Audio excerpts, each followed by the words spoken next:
Blood-streaked dust swirled across the desert floor as the old Apache warrior clutched his wounds.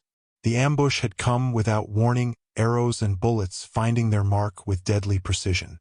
Now, as life ebbed from his body, Tall Feather whispered his final wish to the young brave kneeling beside him, to see the child he had never held.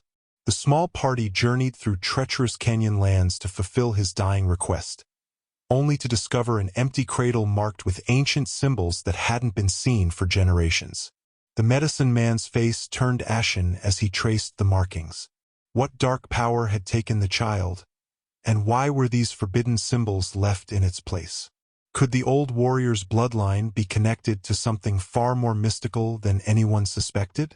Before we jump back in, tell us where you're tuning in from, and if this story touches you, make sure you're subscribed because tomorrow I've saved something extra special for you. The sun hung low over the western ridge, casting long shadows across the blood-stained earth. 4 Apache warriors lay dead, their bodies already stiffening in the dying light. 3 more were wounded, including Tall Feather, the eldest and most respected among them. His weathered face, lined with the wisdom of 65 winters, contorted in pain as Running Fox examined the strange arrow lodged in his side. "This is not Apache, not Comanche either," Running Fox said, studying the unusual fletching. The shaft was made of wood foreign to their territory, adorned with unfamiliar markings. He carefully placed the broken arrow beside Tall Feather's medicine bundle, a small leather pouch containing sacred herbs and personal totems that the old warrior had clutched throughout his ordeal. Gray Wolf, the tribe's medicine man, knelt on Tall Feather's other side. His practiced hands moved across the wounds with gentle precision, applying poultices of crushed herbs to stem the bleeding. His expression remained grave. "How long does he have?" Running Fox asked, his voice barely above a whisper. Gray Wolf shook his head slowly. "The sun will rise twice more, perhaps 3 if his spirit remains strong." He looked down at Tall Feather with profound respect. His journey to the ancestors approaches. Tall Feather's eyes fluttered open, clear despite his pain. "White Dove," he whispered, his voice raspy yet determined. "My child." Running Fox nodded, understanding immediately. White Dove had been Tall Feather's great love, a woman from a neighboring band who had captured his heart during a summer gathering 3 years earlier. Their union had been blessed, but tribal conflicts had forced them apart. White Dove had returned to her people, carrying Tall Feather's child within her. News had reached them of the birth just 1 moon ago, but Tall Feather had not yet seen his offspring. "I will bring your child to you, my friend," Running Fox promised, clasping the dying man's hand. "This I swear." Young Eagle, barely 20 summers old and the least injured of the survivors, approached cautiously. The attackers came from the shadows like spirits. No footprints, no warning. His voice trembled slightly. "They knew exactly where we would be." Black Hawk, another warrior helping to tend the wounded, spat on the ground. "Treachery. Someone betrayed our hunting path." Running Fox rose to his feet, towering over the others with his impressive height. At 45, he remained the tribe's strongest warrior and Tall Feather's most trusted friend. "Speak not of treachery now. Our duty is to fulfill Tall Feather's wish." He turned to Gray Wolf. "Can he be moved to the village?" The medicine man nodded reluctantly. "If we are gentle, but it will hasten his passing." "Then we make camp here tonight," Running Fox decided. "At first light, Young Eagle and I will depart for White Dove's settlement. Black Hawk will help you return to the village with Tall Feather and the others." Gray Wolf looked troubled. "There are signs I do not like, Running Fox. The birds have been silent since the attack. The wind carries whispers. This ambush was no ordinary raid." Running Fox studied the old medicine man's face. Gray Wolf was not known for superstition. His concerns carried weight. "What do you see in this?" he asked, gesturing to the strange arrow. Gray Wolf touched the broken shaft cautiously. Something old awakens. Something that should remain sleeping. He reached into his own medicine pouch and withdrew a pinch of sacred tobacco, which he sprinkled over the arrow. Be watchful on your journey. The path to White Dove's people crosses lands where the veil between worlds grows thin. As night descended fully upon them, the warriors built a small, sheltered fire. The wounded were made as comfortable as possible while Running Fox and Young Eagle prepared for their journey. 3 days' travel lay ahead, across rugged terrain and territories not entirely friendly to their tribe. Beside the fire, Tall Feather drifted between consciousness and fevered dreams. Once, he suddenly grasped Running Fox's arm with surprising strength. "The child," he whispered urgently. "The child bears the mark." "What mark, my friend?" Running Fox asked, but Tall Feather had already slipped back into his delirium, murmuring words in an ancient dialect few still understood. Gray Wolf's expression darkened further as he listened. "Make haste in your journey," he told Running Fox quietly. "I fear there is more at stake than a father's dying wish." Dawn arrived with unusual swiftness, the sky transitioning from star-flecked black to copper-streaked azure in what seemed like moments. Running Fox had slept little, his mind troubled by Tall Feather's cryptic words and the strange circumstances of the ambush. Gray Wolf approached as Running Fox secured the last of his provisions. The old medicine man carried something wrapped in soft deer hide. "Take this," he said, unwrapping a magnificent eagle feather suspended on a leather cord. The feather was unusual, banded with red ochre and adorned with tiny turquoise beads. An eagle feather talisman. It will guide you through spiritual danger and allow you to see what others cannot. Running Fox accepted the talisman with appropriate reverence, placing it around his neck.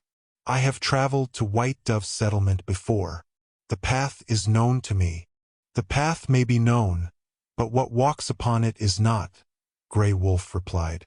His eyes drifted to the horizon where unnatural cloud formations gathered despite the clear morning. "Listen well, Running Fox. 3 summers ago, when Tall Feather met White Dove at the gathering, their union was more significant than many understood. Young Eagle joined them, carrying his bow and a quiver of freshly made arrows. Swift Deer and Silent Walker, 2 more warriors who had arrived from the village during the night, completed the small party that would undertake the journey. Gray Wolf instructed them to form a circle and began a blessing ceremony, burning sacred herbs and chanting prayers for protection. As the fragrant smoke swirled around them, he spoke of Tall Feather's history with White Dove. "She is not merely a woman from another band," Gray Wolf explained. "Her mother came from the mountains far to the west, a place where our people say the spirit world touches our own. White Dove carries this lineage. When she and Tall Feather created new life, they bridged 2 worlds." Running Fox remembered the summer gathering where Tall Feather, despite his age, had fallen deeply in love with the beautiful young woman. Their connection had been immediate and profound, as if ordained by forces beyond human understanding. The tribal elders had blessed their union, but conflicts between their bands had forced their separation soon after. "Why has Tall Feather never seen his child?" Young Eagle asked. "The tensions between our peoples grew worse," Running Fox explained. "Safe passage became impossible. Messages were exchanged, but Tall Feather respected White Dove's decision to remain with her people until peace was restored." Gray Wolf finished the blessing by giving each warrior a small pouch of protective medicine. The child was born during the last full moon, when the night sky showed signs not seen for generations. Tall Feather received word just 3 days before the ambush. The significance of this timing was not lost on Running Fox. "You believe the attack was meant to prevent him from reaching his child?" Gray Wolf nodded slowly. "There are forces that fear what this child might represent. Be vigilant. Trust nothing that seems too convenient." As the small party prepared to depart, Running Fox knelt once more beside Tall Feather, who had fallen into a deep, pain-filled sleep. He placed his hand on the old warrior's shoulder. I will find your child, my brother. This I promise you. Tall Feather's eyes opened briefly, showing a moment of lucidity. The child bears the mark of the Ancient Ones, he whispered. Protect. Both worlds depend on it. Before Running Fox could ask for clarification, Tall Feather's eyes closed again. Black Hawk approached, ready to help transport the wounded back to the village. Keep him alive until we return, Running Fox instructed. The party of 4 set out as the morning sun climbed higher. Running Fox led, with Young Eagle close behind, while Swift Deer and Silent Walker guarded their flanks. None spoke of the strange atmospheric changes that accompanied their departure. The unusual bird behavior, clouds that moved against the wind, and the momentary rainbow that formed despite the absence of rain. As they crested the first ridge, Running Fox looked back. Gray Wolf stood watching them, his hand raised in blessing. Behind him, barely visible, a shadowy figure seemed to hover near Tall Feather's resting form. An ancestral spirit keeping vigil, perhaps. Running Fox touched the eagle feather talisman at his chest, feeling its subtle warmth, and turned his focus to the long journey ahead. The first day's journey took the small party through familiar territory. Rolling foothills dotted with juniper and sage that gradually gave way to steeper, rockier terrain. By midday, however, Running Fox sensed something was amiss. Trails that should have been clear appeared overgrown, as if unused for seasons rather than days. A stream they had counted on for water had inexplicably changed course, forcing them to search for an alternative source.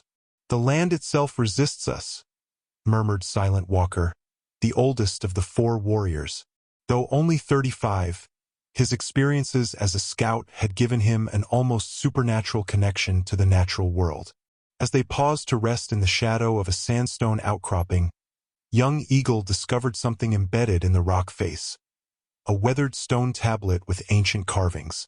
Running Fox examined it closely, recognizing it as an ancient stone map showing safe passages through Apache territory. This should not be here, he said, tracing the worn symbols with his fingertips. These maps are kept by the tribal elders, hidden from all but those who need them. Swift Deer, always practical, suggested. Perhaps another party passed this way and left it as guidance. Running Fox shook his head. These markings are too old, the stone too embedded in the rock. He studied the map further, noting a route he had never seen before, a narrow passage through the sacred canyon, territory forbidden to all but medicine men and tribal leaders. We should continue on the known path, Young Eagle advised, eyeing the darkening sky with concern. Unnatural clouds had been gathering throughout the day, moving in patterns that defied the wind. The known path will take us near settler territories, Running Fox countered. If Gray Wolf is right and there are those who wish to prevent us from reaching the child, that route would make us vulnerable. As they debated, Silent Walker suddenly raised his hand for silence. We are followed, he whispered, his keen eyes scanning the ridge behind them. The others prepared their weapons, but Silent Walker shook his head. Not by men. Something else. That night, they made camp in a sheltered hollow, taking turns standing watch. During his shift, Running Fox noticed strange lights flickering at the periphery of his vision. Lights that vanished when he turned to look directly at them. He touched the eagle feather talisman, which seemed to pulse warmly against his chest whenever the lights appeared. Around the campfire, the men spoke in low voices, sharing what they knew of Tall Feather's history. He was not always as we know him, Running Fox told the younger warriors. In his youth, Tall Feather traveled far beyond our territories. He learned the ways of many tribes and even walked among the white settlers without fear. I heard he once saved a white man's child from drowning, Young Eagle added. The settlers in the valley still speak of it. Silent Walker nodded. The whites called him the Bridge, because he could walk in both worlds. Some say he learned forbidden knowledge during his travels. Running Fox stared into the flames, remembering conversations with his old friend. Tall Feather once told me that the boundaries between worlds are thinner than we believe. He spoke of places where one could step between them if one knew the way. Swift Deer, who had been quietly tending his weapons, looked up sharply. You think that's what's happening? That we walk near such a boundary? Before Running Fox could answer, a mournful cry echoed across the land. Not quite wolf, not quite human. All four warriors tensed, hands moving to their weapons. We should avoid the sacred canyon, young Eagle insisted. The elders forbid entry for good reason. Running Fox studied the ancient stone map once more, his decision forming. The map shows a path through the canyon that offers protection. We will take it. He traced the route with his finger. According to this, we can cut a full day from our journey. The others exchanged uneasy glances, but none challenged his authority. As they settled back to sleep, Running Fox kept the map close, wondering at its mysterious appearance. Just before dawn, he awoke suddenly, certain someone had whispered his name. The camp was silent, his companions sleeping soundly. Yet at the edge of their small clearing, he glimpsed a fleeting shadow, too tall and thin to be human, moving with fluid grace before vanishing into the pre-dawn darkness. The sacred canyon lived up to its name. Towering walls of red sandstone rose on either side, carved by wind and water into formations resembling watchful faces. The air hung still and heavy, amplifying every sound. The crunch of boots on gravel, the soft jingle of equipment, even their measured breathing seemed unnaturally loud. By midday, the canyon had narrowed to a passage barely wide enough for two men to walk abreast. The sun, directly overhead, penetrated the depths for only a brief time, casting everything in a blood-red glow before shadow reclaimed the rocky corridor. The ancestors watch us? Silent Walker whispered, pointing to petroglyphs etched high on the canyon walls, ancient depictions of spirit beings and ceremonies long forgotten by most of the tribe. Young Eagle's gaze darted nervously between the looming walls. My grandfather spoke of this place. He said the voices of the dead echo here when the wind is right. As if summoned by his words, a sudden breeze stirred through the canyon, bringing with it sounds that made the small party freeze in their tracks. Distant drums, faint chanting, the cry of an infant. Just the wind, Swift Deer insisted, though his hand tightened on his knife hilt. Running Fox touched the eagle feather talisman at his chest, feeling it warm beneath his fingers. Through its power, he saw what the others could not.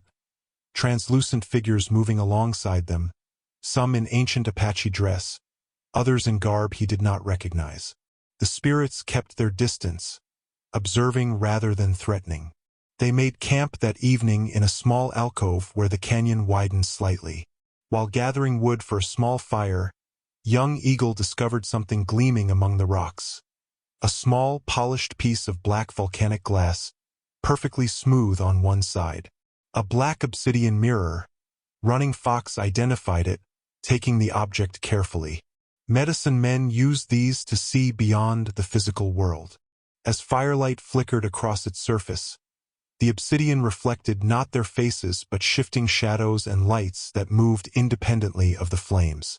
Young Eagle reached for it curiously, then jerked his hand back with a sharp intake of breath. I saw White Dove, he stammered.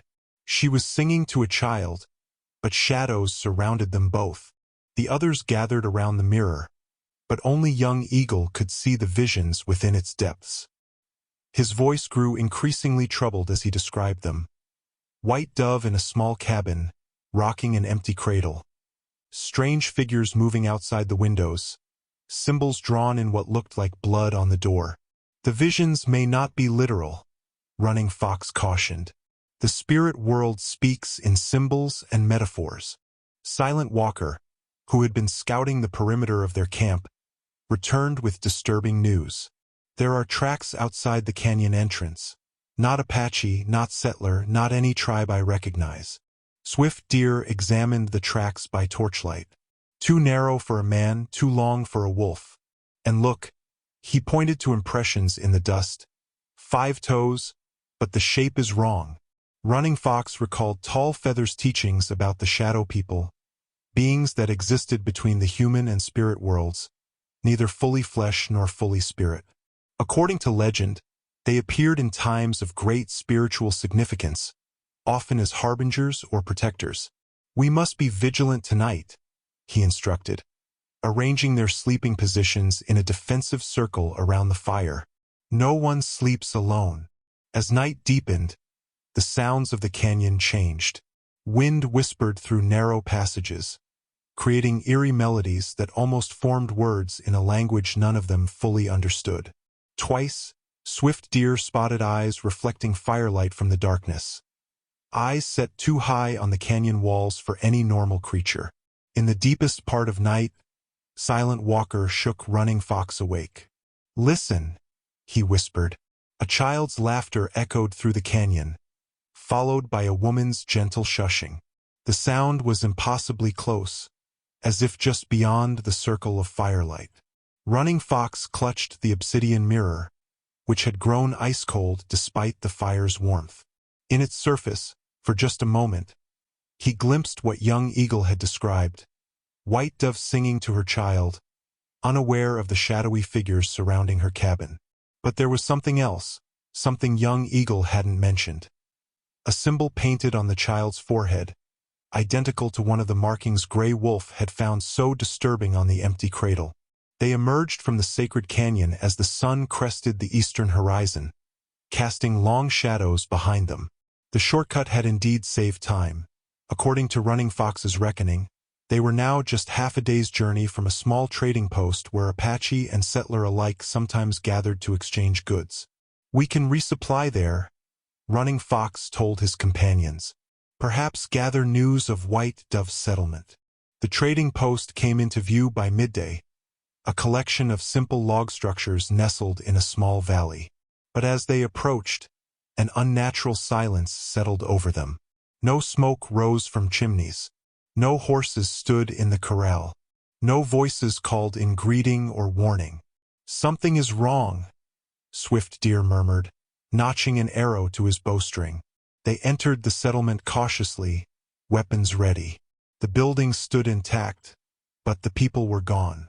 Doors hung open, revealing meals half-eaten, beds unmade. In the central clearing, a cooking fire had burned down to cold ashes. "They left in great haste," Silent Walker observed, examining the ground. "Many footprints, all leading east, toward White Dove's settlement." Inside the trading post, Running Fox discovered a charred ceremonial drum half-burned in a fireplace, its hide surface decorated with symbols similar to those on the empty cradle. The drum was not Apache-made, but bore markings of White Dove's band. "This should not have been burned," he said gravely. "These drums are sacred, used only during the most important ceremonies." Young Eagle, searching through abandoned possessions, found a journal written in the uneven hand of a settler. Though he could not read the English words, he recognized a drawing on one page, a crude rendition of the same symbol they had seen on the cradle. Running Fox took the journal, scanning the pages. His time among settlers had taught him some of their written language. "The trader writes of strange visitors who came to White Dove's people," he translated slowly. "He calls them neither Indian nor white man. They came for the child with the mark." Silent Walker discovered more troubling signs. Claw marks on door frames, not made by any animal they recognized, and small pouches of protective herbs hanging over every threshold. "Someone tried to ward off spirits," he said, "but it seems they fled instead." Swift Deer called from outside. "Tracks here, the same narrow footprints we saw in the canyon." Running Fox studied the prints. They led toward White Dove settlement, following the same path as the fleeing settlers and traders. In one abandoned cabin, they found a startling tableau. A table set for a meal, but at its center, a circle of salt surrounding small carved figures. One figure, crafted from dark wood, bore White Dove's distinctive hairstyle and dress. Beside it, a smaller figure represented an infant. Both were protectively encircled by the salt, while crude representations of elongated, spindly beings had been placed outside the circle, as if trying to break in. A settler's attempt at protective magic, Running Fox explained, recognizing elements of European folk traditions he had observed during his travels. As they gathered supplies from the abandoned settlement, the sky darkened prematurely. Thunder rumbled in the distance, though no storm clouds were visible. "We should not linger," Silent Walker advised, glancing nervously at the rapidly setting sun. Running Fox agreed. "We continue to White Dove Settlement. If the people here fled in that direction, they may have warned her." They departed the ghost town as shadows lengthened across the valley. Behind them, without human eyes to witness, the salt circle in the abandoned cabin slowly dissolved, as if melting into the wooden table. The carved figures of White Dove and her child toppled over, while the spindly representations outside the circle straightened, standing upright of their own accord. As night fell completely, the small party made camp on a ridge overlooking the path ahead. From their vantage point, they could see unusual lights flickering in the distance. Too steady for campfires, too numerous for settler lanterns. What could make such lights? Young Eagle wondered. Running Fox clutched the eagle feather talisman, which hummed with energy against his skin. "Something between worlds," he answered softly. "We approached the threshold Grey Wolf warned us about." They had traveled less than an hour the next morning when the storm descended without warning. One moment, the sky was clear. The next, darkness rolled across the heavens like a great blanket being unfurled. Lightning flashed in impossible patterns, branching sideways rather than down, freezing in midair like luminous veins against the blackened sky, lingering far longer than natural lightning should. "This is no ordinary storm," Running Fox shouted above the rising wind. His eagle feather talisman vibrated against his chest, almost painfully hot now. They sought shelter in a shallow cave as hail began to fall. Not the usual white pellets but translucent stones that shattered on impact, releasing wisps of colored smoke. The air filled with an acrid scent reminiscent of burned sage and copper. Near the cave entrance stood a wooden totem pole, weathered by years of exposure. As they watched in astonishment, lightning struck it directly, splitting the wood with surgical precision. The lightning-struck totem now bore a pattern of scorched lines identical to the symbols they had seen on the cradle. "It is a sign," Silent Walker whispered, his usual stoicism shaken. Inside the cave, as thunder shook the very ground beneath them, each warrior experienced something the others could not see. Young Eagle stared transfixed at the cave wall where, to his eyes alone, scenes from his childhood played out like shadow puppets, including the death of his parents during a raid, a memory he had suppressed for years. Swift Deer dropped to his knees, hands pressed against his ears to block out voices only he could hear. The accusations of a rival he had killed in self-defense, whose spirit he believed still sought vengeance. Silent Walker stood perfectly still, watching apparitions of Apache scouts who had died under his command walk past him, each nodding in solemn acknowledgement before fading into the stone walls. Running Fox found himself surrounded by swirling mist that coalesced into the form of Tall Feather. Not the wounded elder they had left behind, but the powerful warrior of his prime. This apparition spoke in a voice that seemed to come from everywhere and nowhere. "The child bridges worlds, old friend. Those who walk between seek to claim it. Neither fully spirit nor fully flesh, they have existed since the first dreaming. They fear what the child represents." "What does the child represent?" Running Fox asked the vision. "Change. An end to boundaries. The symbols are keys to ancient doorways." Before Running Fox could question further, the apparition began to fade. "Make haste. I cannot hold on to this world much longer." Outside, the storm had taken on an impossible quality. Rain fell upward from the ground to the sky. Lightning formed symbols in the air that lingered like glowing brands. Wind howled in patterns that almost formed words in a language older than any human tongue. Swift Deer, recovering from his vision, approached Running Fox with fear evident in his eyes.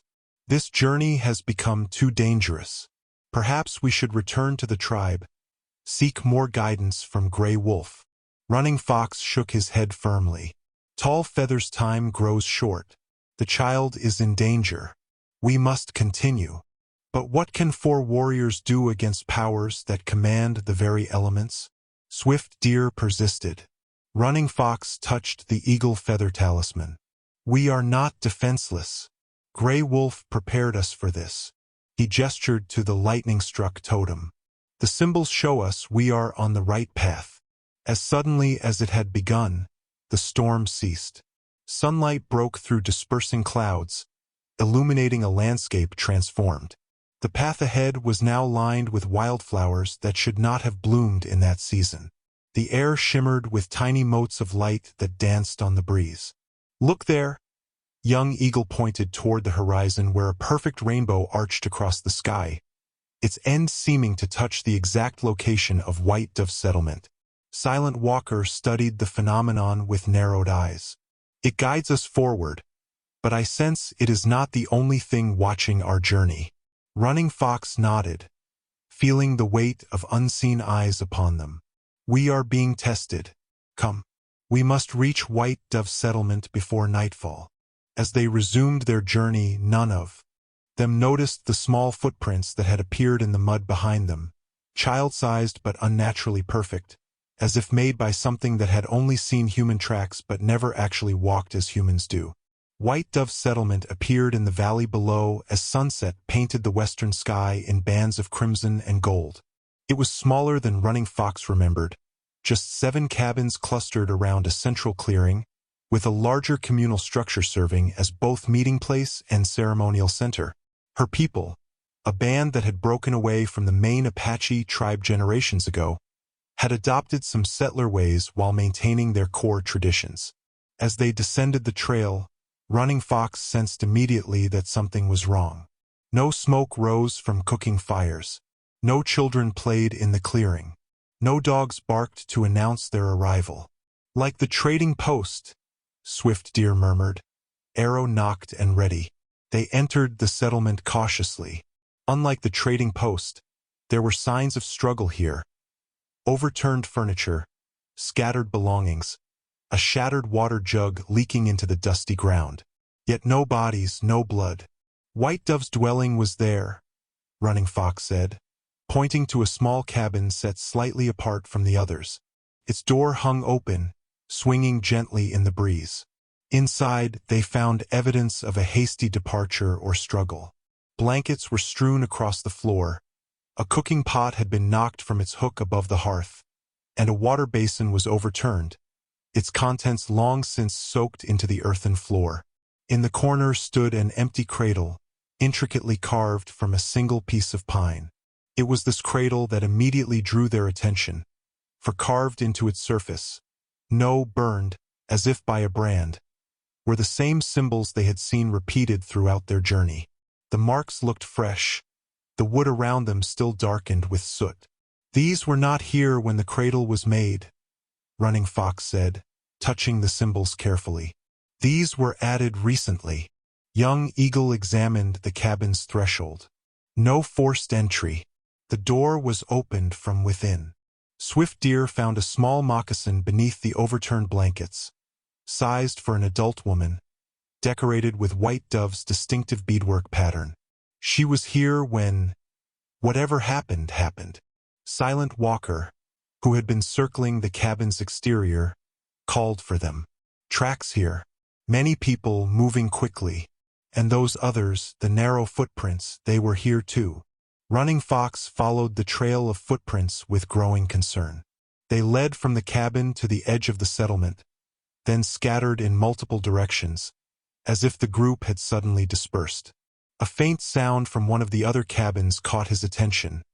A low moaning, barely audible. With weapons ready, they approached cautiously. Inside, they found an elderly woman huddled in a corner, rocking back and forth. Her white hair hung loose around her shoulders, and her eyes were wide with fear or madness. "Grandmother," Running Fox addressed her respectfully in the Apache tongue. "We seek White Dove and her child." The old woman's head snapped up, her gaze fixing on Running Fox with sudden clarity. "You are too late," she whispered. "They came from the shadows, walked like men but were not men."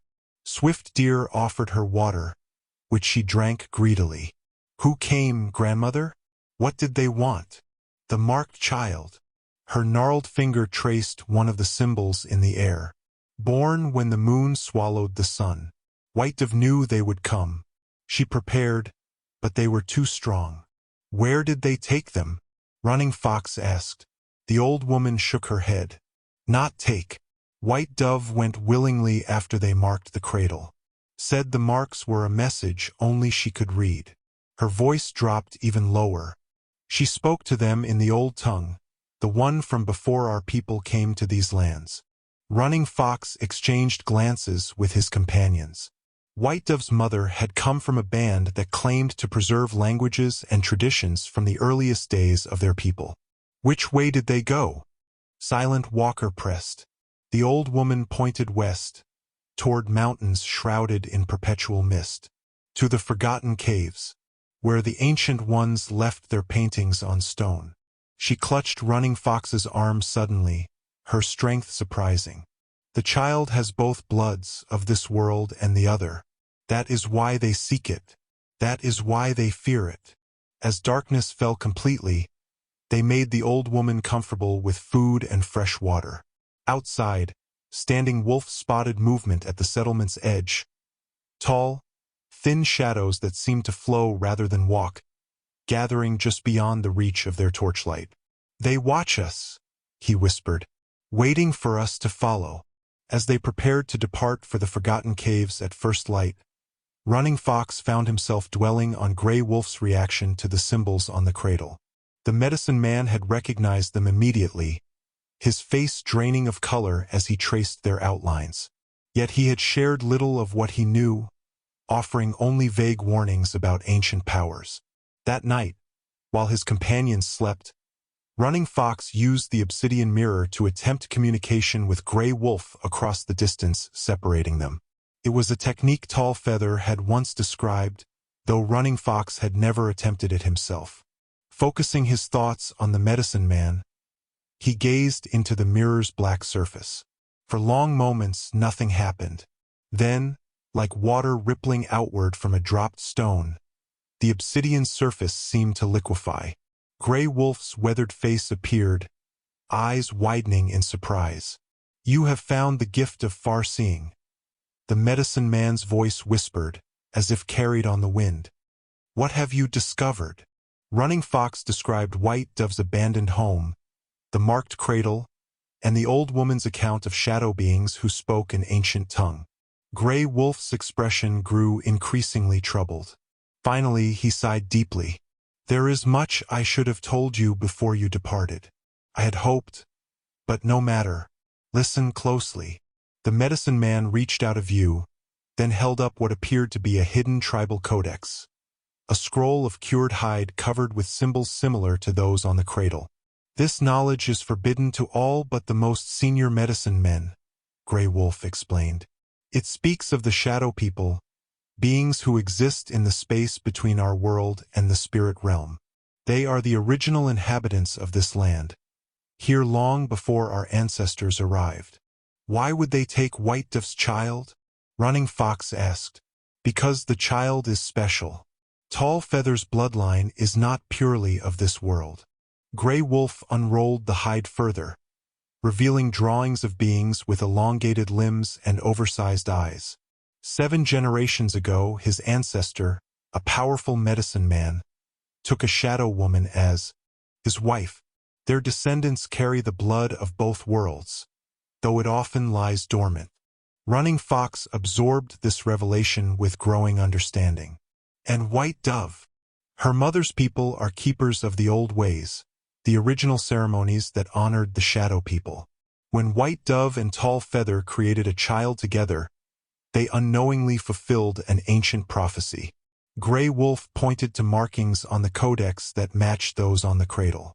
A child of both bloodlines, born during a solar eclipse, with the potential to bridge the gap between worlds. The old woman said they fear the child, Running Fox said. Why would they fear one of their own blood? Because such a child could possess the power to either strengthen or dissolve the boundaries between realms, Grey Wolf explained. The Shadow People are divided among themselves. Some wish to reclaim our world, pushing humans aside. Others seek harmony and balance. And which faction has taken the child? Grey Wolf shook his head. That I cannot see, but I can tell you how to find out. He described a ritual that would allow Running Fox to temporarily walk between worlds, to see the Shadow People clearly and communicate with them. But beware, those who walk between are forever changed. Some never fully return to our reality. I must try, Running Fox insisted. Tall Feather weakens by the hour. His dying wish was to see his child. Grey Wolf nodded solemnly. Then listen carefully. He detailed the preparations for the ritual. Sacred herbs to burn, words to speak, symbols to draw upon the earth. One last thing, Grey Wolf added as the connection began to fade. Tall Feather was not always truthful about his travels as a young man. He did not merely learn of the Shadow People. He lived among them for a season. The child they took, it is not his first. Before Running Fox could ask what this meant, the obsidian mirror returned to its normal state, reflecting only the stars above. When he finally slept, Running Fox dreamed of Tall Feather as a young warrior, walking hand in hand with a willowy figure whose features shifted between human and something altogether different. Between them walked a small child with eyes that reflected starlight like miniature galaxies. He awoke at dawn with absolute certainty. Tall Feather had once rescued a shadow child, bringing it fully into the human world. Now the Shadow People had come to claim one of his blood in return. Dawn painted the abandoned settlement in hues of amber and gold as Running Fox shared what he had learned from Grey Wolf.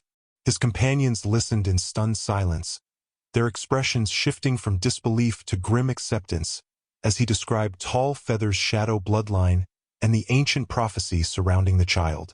The ritual must be performed at midday, when the barrier between worlds is thinnest, Running Fox explained. I will need volunteers to anchor me to this realm while my spirit walks between. Young Eagle stepped forward without hesitation. I will go with you. Silent Walker nodded his agreement. And I. Swift Deer looked troubled. Someone should remain fully in this world to protect your physical forms. I will stand guard. They spent the morning gathering the necessary components for the ritual. From White Dove's dwelling, they recovered a small deerskin pouch containing dried herbs that gave off a pungent, unfamiliar scent when crushed. A sacred peyote bundle used in the most powerful ceremonies. Following Grey Wolf's instructions, they prepared a sacred space in the center of the settlement, drawing the boundary symbols in white clay mixed with ash. At the cardinal points, they placed tokens representing the elements. A bowl of water to the west, a burning coal to the east, a handful of earth to the north, and a feather to the south. As the sun reached its zenith, Running Fox, Young Eagle, and Silent Walker took their positions within the circle. Swift Deer stood watch outside, bow ready, eyes scanning the surrounding forest for any approach. Running Fox unwrapped the peyote bundle, placing a portion of the dried plant under his tongue as Grey Wolf had instructed. He passed the remainder to his companions, who followed suit. The taste was indescribably bitter, causing them to grimace. Whatever you see, Running Fox cautioned, do not leave the circle until all three of us return to our bodies. Our spirits will travel together, but we must find our way back as one. He began the chant Grey Wolf had taught him, ancient words in a language that felt strangely familiar on his tongue despite never having spoken it before. Young Eagle and Silent Walker joined in, their voices blending in harmonies that seemed to vibrate the very air around them. The first effects of the medicine came gradually, colors intensifying, sounds becoming more distinct. Then, with startling suddenness, the world around them dissolved. Running Fox felt his consciousness separate from his physical form, rising above it like mist from morning water. Young Eagle gasped beside him, or rather, Young Eagle's spirit form, which glowed with an inner light that pulsed in rhythm with his heartbeat. Silent Walker's spirit appeared more subdued, a steadier illumination that reflected his stoic nature. "Look," Silent Walker whispered, pointing to the space around them. The settlement had transformed. Buildings now appeared translucent, revealing the energy patterns that had shaped them. More startling were the figures that now became visible, tall, willowy beings with elongated limbs and features that shifted subtly as they moved, like smoke caught in changing winds. The Shadow People had been there all along, watching, existing just beyond human perception. Following an instinct he couldn't explain, Running Fox led his companions westward, toward the mountains. Their spirit forms moved with incredible speed, covering distances that would have taken days on foot. Landscapes blurred beneath them until they approached a massive cave opening set into the side of a mountain. Inside, the cave walls glowed with ancient paintings that seemed to move of their own accord. Deeper they traveled, into chambers where stalactites and stalagmites formed natural columns that hummed with energy. In the deepest chamber they found what they sought. White Dove sat cross-legged in a circle of softly glowing crystals, her infant cradled in her arms. Around them, Shadow People performed a ceremony, moving in patterns that mirrored the symbols from the cradle. The child itself emanated an extraordinary light, half warm like sunlight, half cool like moonbeams, a perfect blending of human and shadow energies. On its forehead, the symbol they had seen in the obsidian mirror pulsed in time with the chanting. As they watched, unseen, one of the Shadow People, taller than the others with features that appeared more defined, approached the child, placed a long six-fingered hand on the infant's head. The symbol flared brightly, and the child's eyes opened, revealing irises that contained swirling galaxies of stars. "They are not harming it," Silent Walker observed. "They are awakening something within it." "But why?" Young Eagle wondered. Before Running Fox could respond, the tall shadow being turned sharply in their direction, its gaze penetrating their invisible presence. "Watchers," it hissed in a voice like wind through dry grass. "You do not belong here. Yet." The tall shadow being moved toward them with liquid grace, its form rippling like heat waves above summer stone. Running Fox felt an instinctual urge to flee, but stood his ground, remembering Grey Wolf's teachings that intention and courage mattered more than physical strength in the spirit realm. "We come in peace," he said, surprised that his voice worked in this between world. "We seek only the child of our friend, Tall Feather, who lies dying." The shadow being tilted its head at an impossible angle. "Tall Feather?" it repeated, the name sounding like rustling leaves in its mouth. "The Bridge Walker, the Promise Breaker." From the circle of crystals, White Dove looked up, seemingly able to see them now that the shadow being had acknowledged their presence. Her expression showed no fear, only firm resolve. "You should not have followed," she called to them. "This is not your path to walk." The shadow being raised a six-fingered hand, and suddenly Running Fox and his companions found themselves unable to move. With a gesture, it summoned an ancient tribal mask from the shadows, half human, half spirit in its features, with eyes that seemed to peer into both worlds simultaneously. "You seek understanding," the being said, placing the mask upon its face. As it did so, its form solidified, becoming more comprehensible to human perception. "Through this, we may speak clearly." The masked figure approached them, its movements now more human-like. "I am Whispers Between Stars, Elder of the Shadow Council. White Dove came to us willingly, knowing what her child represents." "And what is that?" Running Fox asked. "The fulfillment of an ancient covenant." The masked being turned toward White Dove and the infant. 7 generations ago, Tall Feather's ancestor stole one of our children, a daughter born of shadow and starlight. He brought her fully into your world, severing her connection to ours. In exchange, he promised that when a child of both bloodlines was born during the eclipse, it would be returned to us. Young Eagle's spirit form flickered with confusion. Tall Feather knew this? He has always known, White Dove answered, her voice carrying a weight of sadness. My mother was keeper of the covenant. When Tall Feather and I met, it was no accident. The stars had aligned for the prophecy. Silent Walker's usually impassive spirit showed rare emotion. Then why send us on this journey if he knew the child belonged to the Shadow People? Whispers between stars made a sound like distant thunder. Laughter, perhaps. Tall Feather is cunning, even in his dying moments. He sent you not to retrieve the child, but to witness the truth he could never speak aloud.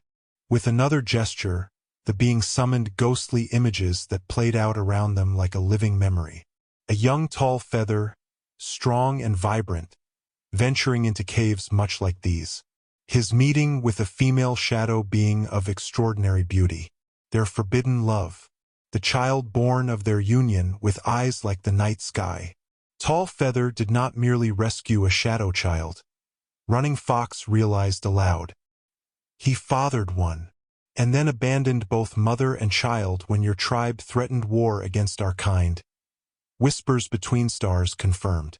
He chose your world over ours, bringing the child into full humanity through blood rituals that severed her connection to us forever.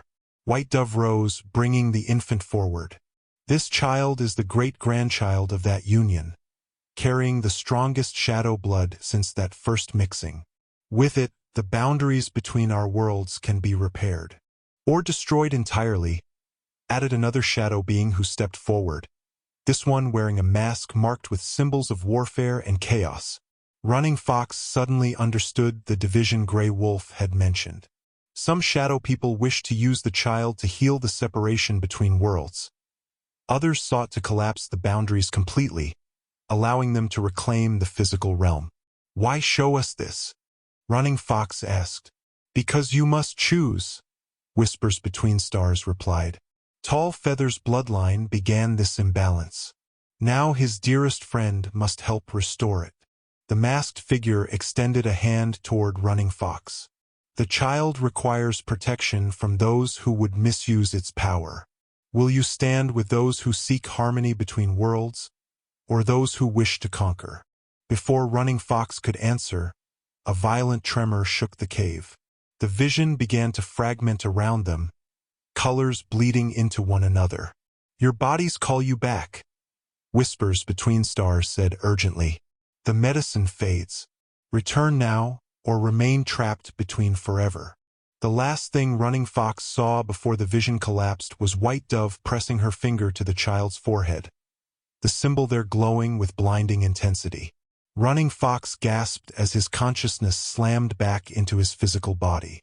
Beside him, Young Eagle and Silent Walker also returned to awareness, their expressions dazed as they adjusted to the harsh reality of the physical world after the fluid beauty of the spirit realm.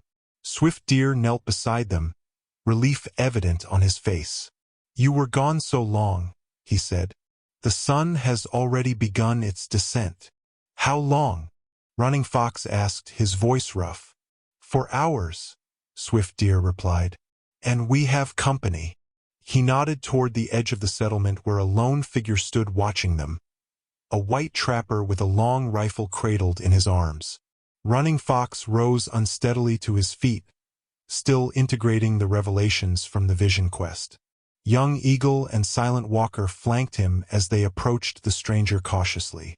You seek the woman and child, the trapper said without preamble. His weathered face spoke of years in the wilderness, and his accent suggested origins far to the east. He introduced himself as Jeremiah Black, a fur trader who had lived among various tribes for 20 years. How do you know what we seek? Silent Walker asked, hand resting on his knife. Jeremiah pulled a cracked compass from his pocket, an ordinary metal instrument used by settlers to navigate, except this one's needle spun wildly, never settling on any direction. This belonged to my father, who got it from his father before him, Jeremiah explained. It doesn't point north. It points to places where the world grows thin. He tapped the glass cover. 3 days ago it started. Spinning like a top. Led me straight here. Running Fox studied the man carefully. You know of the shadow people. It wasn't a question, but Jeremiah nodded anyway. My grandmother was Shoshone. She called them the in-between ones. Said they were here before people, will be here after we're gone. He pocketed the compass. I've tracked them for years. Never got this close before. Young Eagle exchanged skeptical glances with Swift Deer. Why would you hunt such beings? Knowledge, Jeremiah replied simply. The settlers think they understand this land, but they know nothing of its true nature. The shadow people hold secrets from the world's beginning. Running Fox described what they had witnessed in their vision, the forgotten caves, White Dove and the child, the ceremony being performed, and the division among the shadow people regarding the child's purpose. Jeremiah listened intently, occasionally nodding as if confirming things he already suspected. The caves you described are real, he said. 2 days' journey west, in the Black Mesa foothills. I can guide you there. The 4 Apache warriors conferred privately. They needed to reach White Dove and the child quickly, but could they trust this white stranger who hunted shadow knowledge? We have little choice, Running Fox finally decided. The caves are in unfamiliar territory, and Tall Feather's time grows short. As they gathered supplies for the journey, Running Fox felt a strange sensation, like invisible fingers brushing against his mind. He touched the eagle feather talisman and immediately received a vision of Tall Feather lying on his sickbed in the village, Gray Wolf beside him. The old warrior's breathing was shallow, his skin gray. He would not last much longer. They departed as the sun touched the western horizon, following Jeremiah's lead. The trapper moved with surprising stealth for a white man, his eyes constantly scanning their surroundings. As darkness fell, he insisted they continue traveling.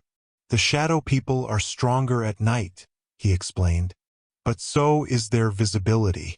Watch for movements that don't match the wind's direction. Sure enough, as the moon rose, Running Fox began to notice what he had been blind to before the vision quest, flickers of movement in his peripheral vision, tall slender shapes that vanished when directly observed, and the occasional sound of whispers in no human language. They're escorting us, Silent Walker observed quietly. Or hurting us, Swift Deer countered. Jeremiah checked his compass again, its needle now pointing steadily toward the distant mountains. Either way, we're on the right path. That night, they made camp in a sheltered ravine. As his companions slept, Running Fox kept watch, noting how the shadows around their campsite seemed deeper than natural darkness should allow. In those depths, eyes occasionally reflected the firelight, eyes set too high for any human or animal. I understand the choice now, he whispered to the watching darkness, and I have made my decision. They reached the foothills of Black Mesa as the sun climbed toward noon on the second day. The landscape had grown increasingly alien. Vegetation appeared slightly off-color, rocks formed patterns too regular to be natural, and wildlife behaved with unusual boldness or absence, depending on the species. We're close, Jeremiah said, consulting his compass, which now spun so rapidly the needle was merely a blur. The boundary between worlds is paper-thin here. The cave entrance appeared almost hidden, nestled between 2 massive boulders that seemed to have been deliberately positioned. Ancient pictographs decorated the surrounding rock face, handprints, spirals, and elongated humanoid figures with oversized eyes. These paintings are older than any tribe, Jeremiah explained, running his fingers reverently across the images. 10,000 years, maybe more. Inside, the temperature dropped noticeably. Running Fox lit a torch, revealing a tunnel that descended gradually into the earth. The walls were smooth, almost polished in places, and embedded with veins of sparkling minerals that caught and reflected their torchlight. As they ventured deeper, Silent Walker discovered a crystal tear stone, a rare mineral formation about the size of a man's palm that emitted a soft blue glow. As they watched in wonder, the stone's color shifted to green, then yellow. "It responds to emotions," Jeremiah whispered. "Blue for caution, green for determination, yellow for curiosity." "How do you know this?" Swift Deer asked suspiciously. "My grandmother had one," the trapper replied. "Much smaller than this. She said they grow at the boundaries between worlds." The crystal's glow provided enough light to continue without torches, changing colors as they progressed. Deep purple when the tunnel narrowed claustrophobically, bright orange when they discovered ancient cave paintings that depicted what appeared to be shadow people interacting with humans. "Look here," young Eagle said, pointing to one section of paintings.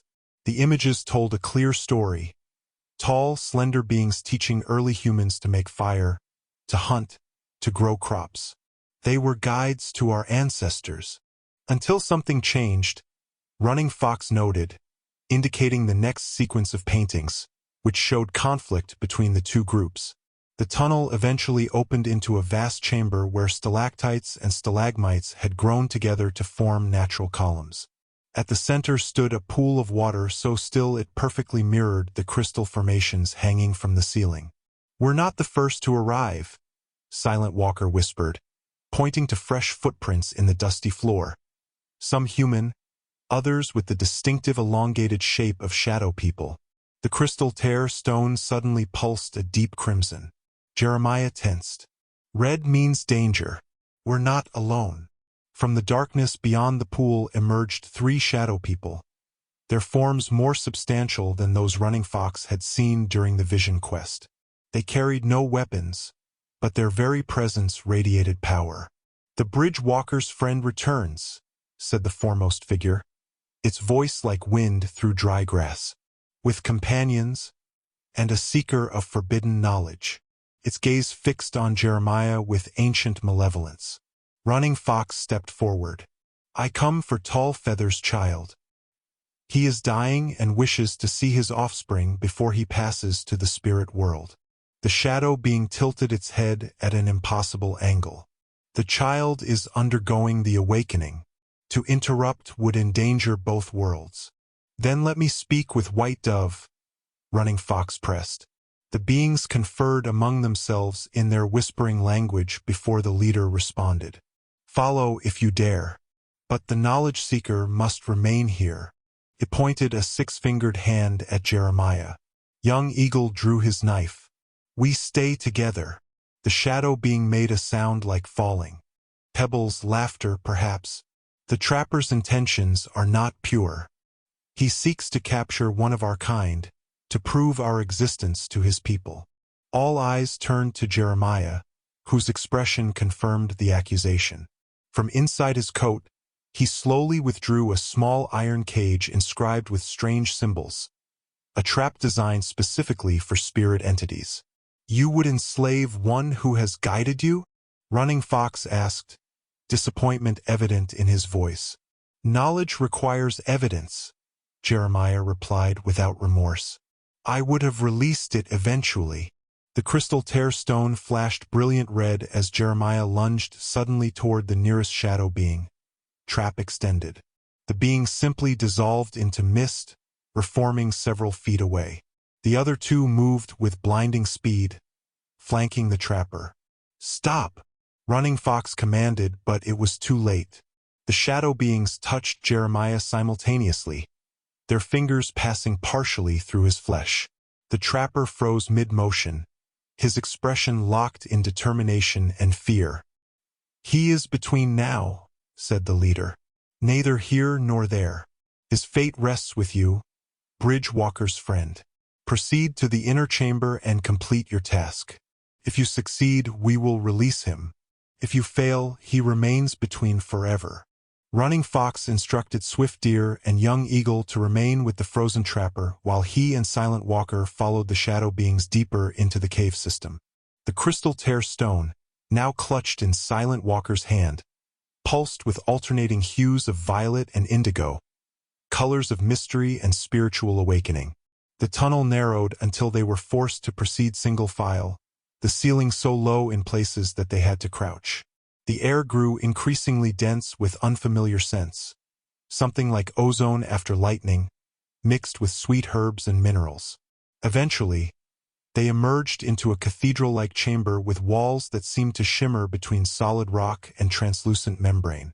In the center stood a circle of shadow people surrounding White Dove and her child.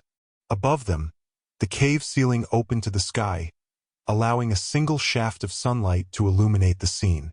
The shadow being who had led them, the one running Fox now recognized as whispers between stars from his vision, gestured for them to stop at the chamber's edge.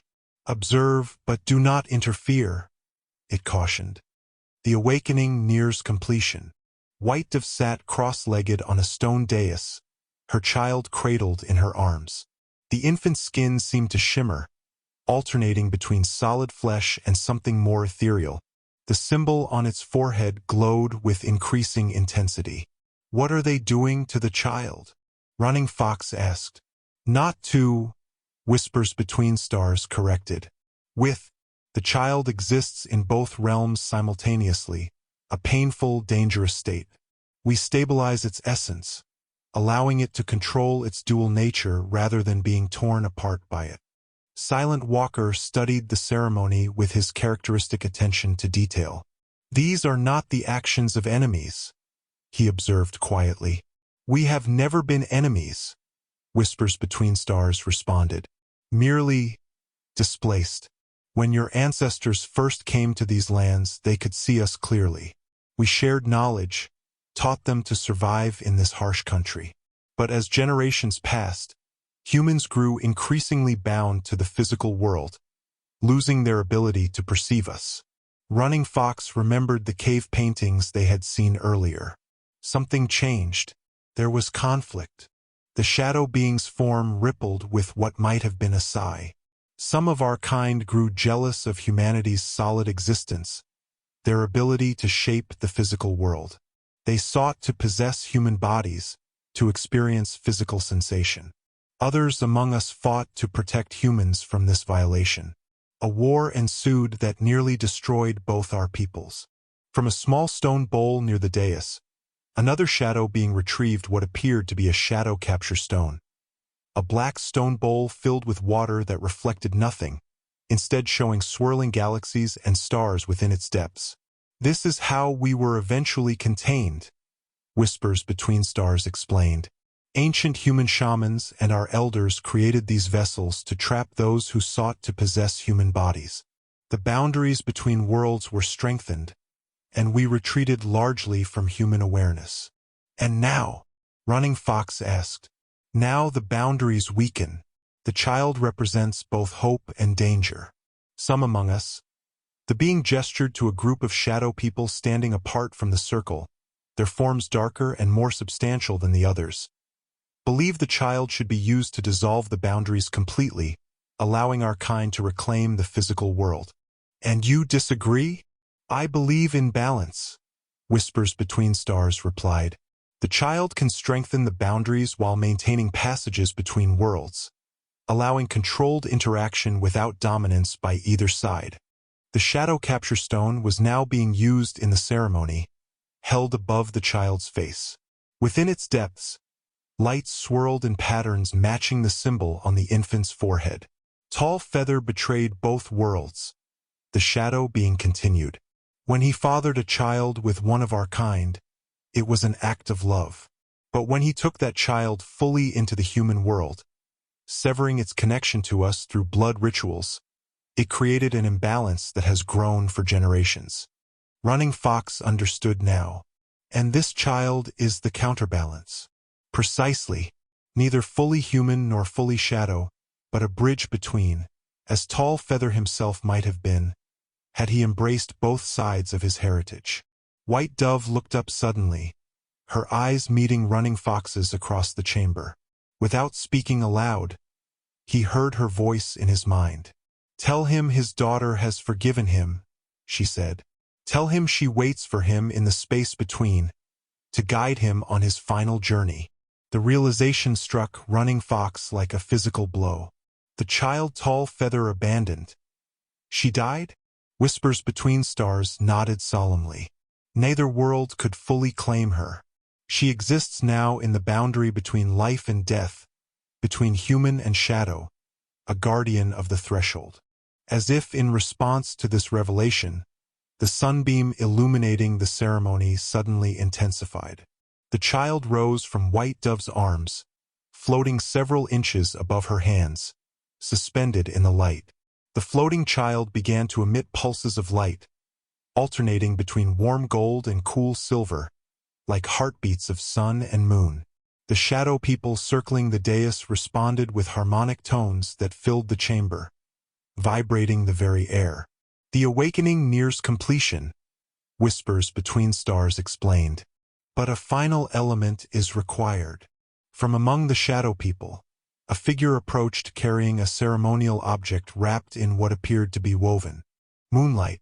The being unwrapped it to reveal a ceremonial bloodletting knife, a blade of obsidian so dark it seemed to absorb light rather than reflect it. Blood of both worlds must be freely given, the shadow being continued. A voluntary sacrifice to seal the child's dual nature. Running Fox understood immediately. Tall Feather should be here for this. He cannot be, Whispers Between Stars replied. His time in the physical world ends even as we speak. But as his closest friend, one who shares his bloodline through distant ancestors, you may stand in his place. Silent Walker stepped forward. Let me make this sacrifice. I have no family, no children. Running Fox placed a hand on his friend's shoulder. This is my responsibility. He turned to the shadow being. I will do what is needed. Whispers Between Stars led him to the edge of the circle. The knife cuts between worlds as well as flesh. The pain will be substantial. Running Fox nodded, extending his palm upward. The obsidian blade descended toward his skin when suddenly a commotion erupted at the chamber's entrance. Swift Deer and Young Eagle burst in, weapons ready. Betrayal! Swift Deer shouted. The dark faction attacks. Behind them, shadows coalesced into the forms of the more substantial shadow people, those who sought to use the child to dissolve the boundaries completely. They moved with predatory grace, their forms shifting between solid and mist as they advanced. Whispers Between Stars made a sharp gesture, and a barrier of light sprang up between the two groups. Complete the ceremony, it commanded Running Fox. We will hold them back. The chamber descended into chaos. Shadow people fought shadow people in a surreal battle of light and darkness, substance and void. Swift Deer and Young Eagle found their weapons passed harmlessly through some attackers while affecting others. Running Fox turned back to the dais, determined to complete the sacrifice. The obsidian knife hung suspended in the air before him, waiting. He reached for it, only to have his hand intercepted by White Dove. Not you, she said, speaking aloud for the first time since they'd entered the chamber. This is not your burden to bear. She took the knife and, before Running Fox could stop her, drew it across her own palm. Blood welled up, ordinary red blood that nonetheless seemed to shimmer with inner light. I carry Tall Feather's love within me, she explained. My sacrifice completes what began between us. She held her bleeding hand above the floating child. As her blood dripped downward, it transformed midair into droplets of pure light that the infant absorbed like a small sun drinking radiance. The attacking shadow people redoubled their efforts, sensing the ceremony nearing completion. One broke through the barrier, lunging toward White Dove with clawed hands extended. Running Fox intercepted it, grappling with a being that alternated between solid and intangible from one moment to the next. You cannot stop what has been foretold, the dark shadow being hissed, its voice like stone grinding against stone. Neither can you, Running Fox replied, maintaining his grip through sheer determination. The child suddenly emitted a blinding flash of light. When Running Fox could see again, He found the dark shadow being had been forced back into fully spectral form, unable to maintain its semi-solid state. White Dove stood protectively over her child, who had returned to her arms but continued to pulse with otherworldly light. The infant's eyes were open now, one blue like a summer sky, one silver like the moon, both containing depths no human eyes should possess. With a gesture that mirrored those of the shadow people, White Dove extended her hand. The air rippled around her fingers as if reality itself responded to her command. The attacking shadow people found themselves pushed inexorably backward. "You did not know," White Dove addressed them, her voice carrying power it hadn't possessed before. "I am not merely the mother of the bridge child. My grandmother was Walks with Starlight, daughter of Tall Feather and Evening Without Sun." Whispers between stars made a sound of surprise. "You carry shadow blood yourself." White Dove nodded. "Diluted through generations, dormant until my union with Tall Feather reawakened it. I am not just the child's mother. I am its protector, its teacher, its guide in both worlds." The dark faction, temporarily repelled but not defeated, regrouped at the chamber's entrance. Their leader, a shadow being darker and more substantial than the others, pointed a six-fingered hand toward White Dove. "This is not over," it promised. "The child belongs to both worlds or none." The dark faction withdrew into the deeper recesses of the cave system, but their malevolent presence lingered like storm clouds on the horizon. Whispers between stars gathered the loyal shadow people around White Dove and the child, forming a protective circle. "The ceremony is complete enough to stabilize the child," the elder shadow being explained, "but we must reach the sacred boundary site to fully secure the balance between worlds." Running Fox felt a sudden sharp pain in his chest, a connection to Tall Feather that transcended physical distance. "My friend fades quickly," he said. "We have little time to bring the child to him." Whispers between stars conferred briefly with the other elders before turning back to Running Fox. "The boundary site lies on the path to your village. We can complete our ritual there, then allow Tall Feather to see his child before he crosses over." The shadow being produced a small hourglass pendant hanging from a silver chain, a sand timer amulet that seemed to contain not sand but tiny points of light that flowed between the chambers. "This will help you move between moments," Whispers Between Stars explained, placing the amulet around Running Fox's neck. "Time flows differently for us. With this, you can briefly share that experience." White Dove wrapped her child in a blanket woven with protective symbols. The infant had returned to a more normal appearance, though its unusual eyes, one blue, one silver, continued to observe everything with unsettling awareness. "We must hurry," she urged. "The Dark Ones will regroup and follow." They exited the inner chamber to find Young Eagle and Swift Deer standing guard over Jeremiah, who remained frozen between moments. With a gesture, Whispers Between Stars released the trapper from his suspended state. Jeremiah gasped, collapsing to his knees. "How long?" he demanded. "For you, mere seconds," the shadow being replied. "For us, much has transpired." Running Fox quickly explained the situation. "We must return to the village immediately. Will you help us, Trapper? Your knowledge of these territories could prove valuable." Jeremiah's eyes fixed on the child in White Dove's arms, his expression a complex mixture of wonder and calculation. "I'll help," he agreed, "but I want something in return." "You are in no position to bargain," Silent Walker reminded him coldly. "Perhaps not," Jeremiah acknowledged, "but I know a shortcut through the settler territories that could save hours of travel. The local ranchers know me. They'll let us pass without question." Running Fox considered briefly, then nodded. "Lead us, but know that we watch you closely." They emerged from the caves to find twilight descending. Using the sand timer amulet, Running Fox experienced a strange sensation. Time seemed to stretch and compress around him, allowing the group to cover ground with unnatural speed. Landscapes blurred at the edges of his vision, and conversations seemed to happen both instantly and over long periods. Jeremiah led them along game trails and shallow stream beds, avoiding the main paths where they might encounter other travelers. The shadow people accompanied them, invisible to normal human perception but present as subtle distortions in the air that Running Fox could now perceive thanks to his enhanced awareness. As they neared the settler territories, whispers between stars warned of a complication. The Dark Ones follow, and they have allied with humans who sense profit in capturing a miracle child. Soon after, they encountered the first evidence of this unholy alliance.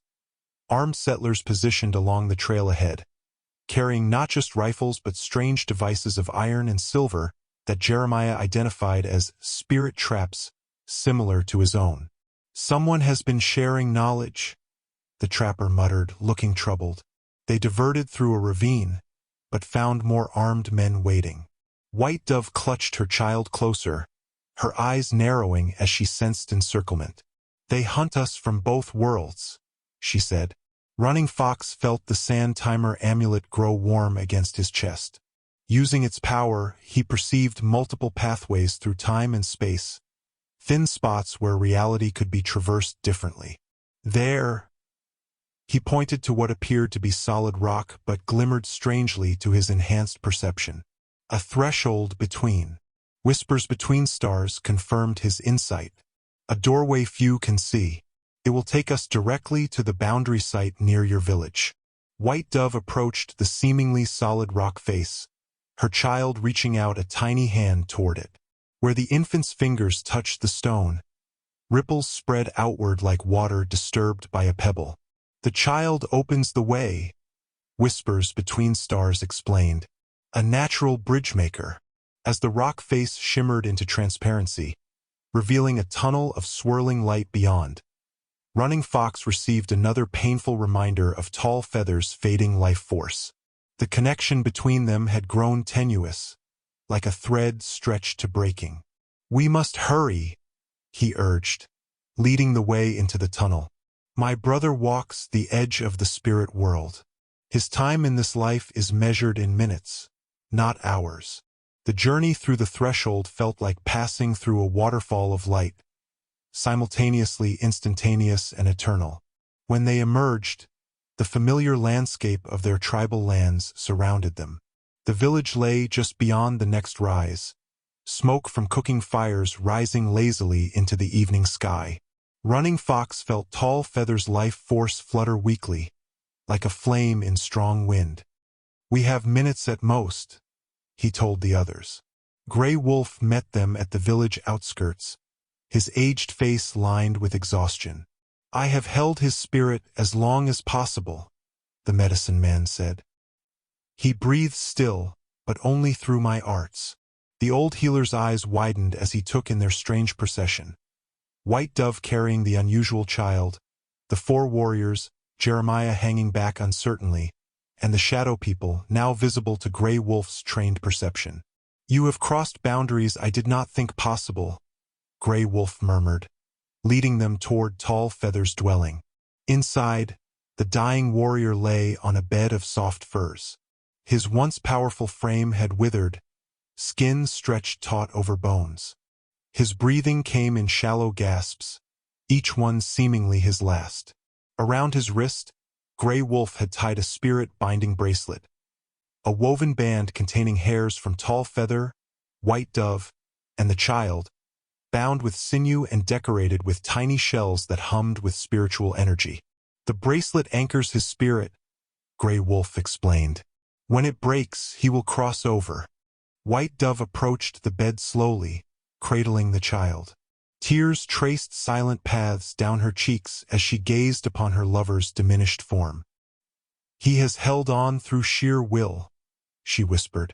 Running Fox knelt beside his old friend, taking his hand gently. "Tall Feather, we have returned. Your child is here." For a moment nothing happened. Then, with visible effort, Tall Feather's eyes opened.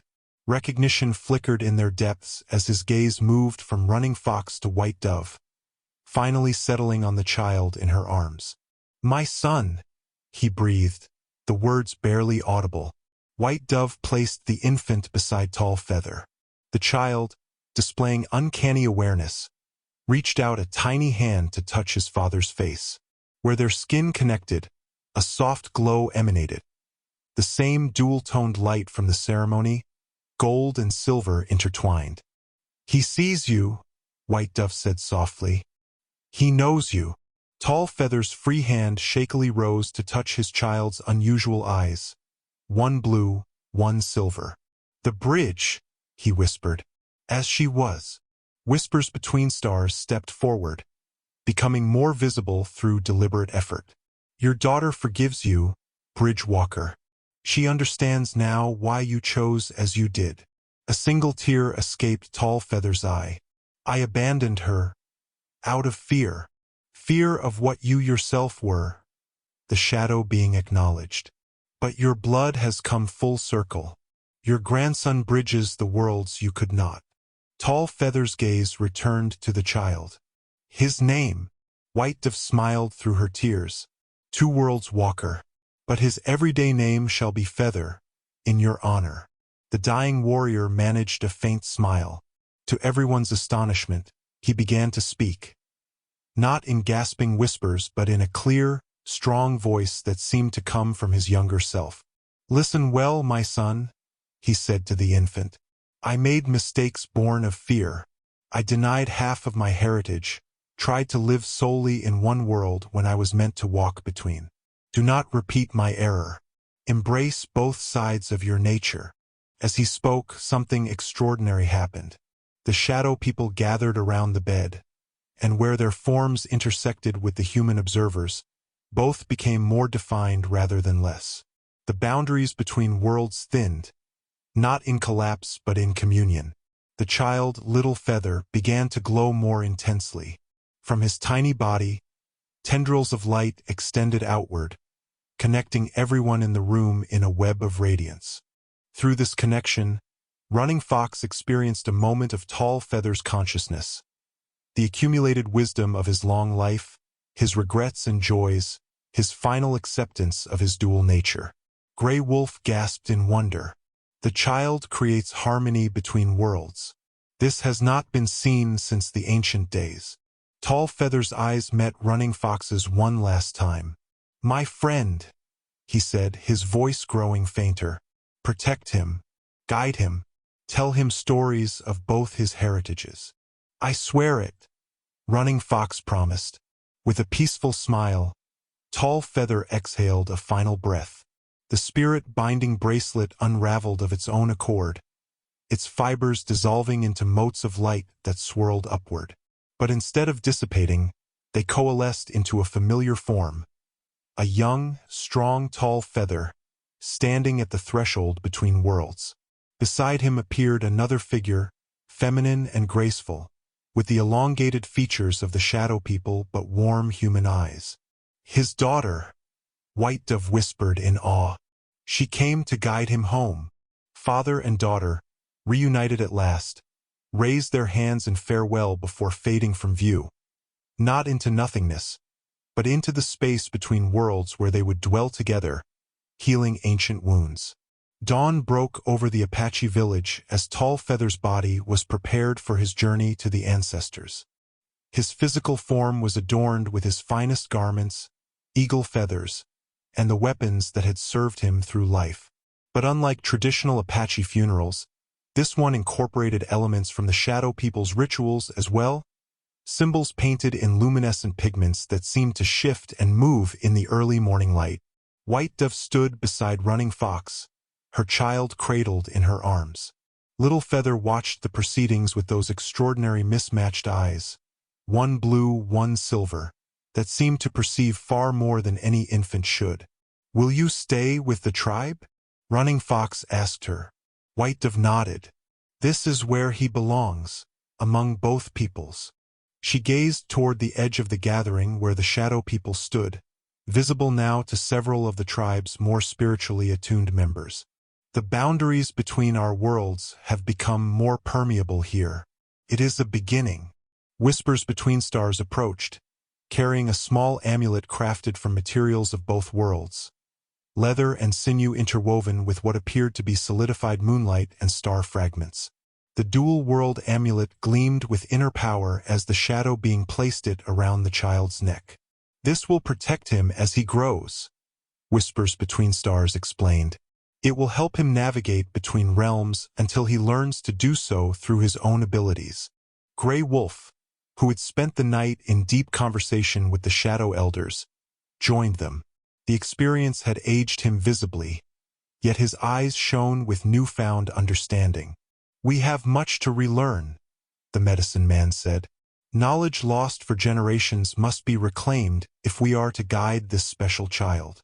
The funeral pyre was lit as the sun climbed higher. As flames engulfed Tall Feather's mortal remains, something extraordinary happened. The fire separated into two distinct colors, red gold and silver blue, twining together like lovers in an eternal dance. "He is welcomed by both worlds," Whispers Between Stars observed. "A rare honor." Not everyone in the tribe accepted these developments with equanimity. Black Hawk and several other warriors stood apart, their expressions troubled by the presence of shadow people among them. "There will be resistance," Running Fox acknowledged. "Change never comes easily." "But it comes nonetheless," White Dove replied with quiet certainty. Jeremiah the Trapper had been permitted to witness the funeral from a respectful distance. Afterward, he approached Running Fox. "I'm leaving," he said simply, "but I'll keep your secrets." He glanced toward White Dove and the child. "Some mysteries should remain mysteries." Running Fox studied the man carefully. "What changed your mind?" Jeremiah's weathered face softened slightly. "I saw what happened when Tall Feather died, his daughter coming for him.